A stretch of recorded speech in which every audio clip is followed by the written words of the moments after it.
Hey, what is up, everybody? This is Stevie Breach coming to you here today as we're sitting here talking about the women's 5-on-5 traditional Survivor Series match that's going to pin Raw versus SmackDown.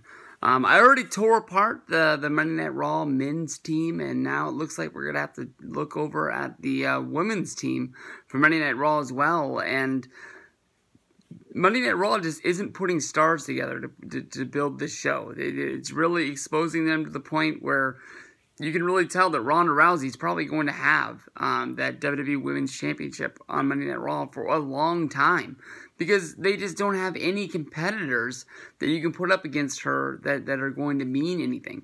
Monday Night Raw put together a team that was built by Alexa Bliss that is consisting of Nia Jax, which is basically the team captain and the strongest performer that they have, teaming with Tamina Snuka, Ruby Riott, Natalya, and Mickie James. The one good thing is that basically there's going to be strength in numbers, that when Ruby Riott normally is around, the Riott Squad, followed by Liv Morgan and Sarah Logan, are not going to be far behind. So there's a good chance that this could become a 7-on-5 ordeal.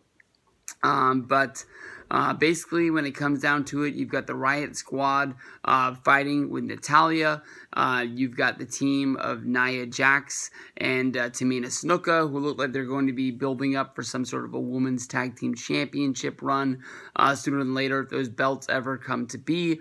Who wanted to bully everybody on Monday Night Raw last night by basically wanting to beat up Bayley and Sasha Banks. The two best competitors on the Monday Night Raw team are not on the freaking Monday Night Raw women's team, which really makes no sense at all, other than they're just playing up a storyline that Alexa Bliss doesn't like them, so she's not going to use them. Where if you flip the dial and you look at SmackDown, SmackDown invaded Raw and beat down this women's team, which had basically Becky Lynch and Charlotte Flair holding hands and skipping down to the ring to want to beat up Monday Night Raw, to show that brand unity means more than them wanting to beat each other up at the Evolution show and them turning on each other at SummerSlam.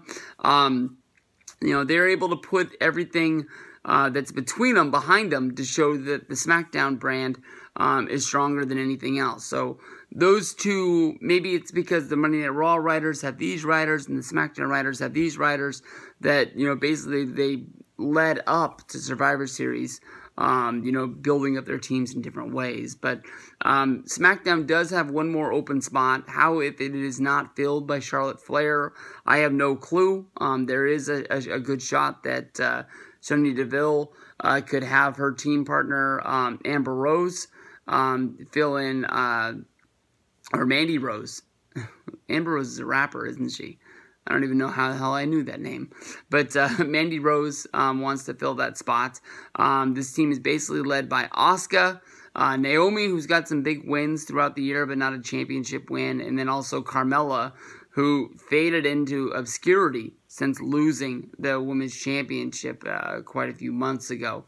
So I'm not really hyped over this match, honestly. I would love to see the competitors that aren't in this match maybe find a way to come down, and you just have like Charlotte, Bayley, and Sasha Banks take this match over and basically just beat down everybody on their own.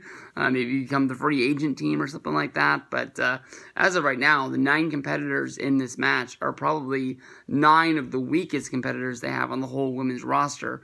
And I just really have no clue what they're doing.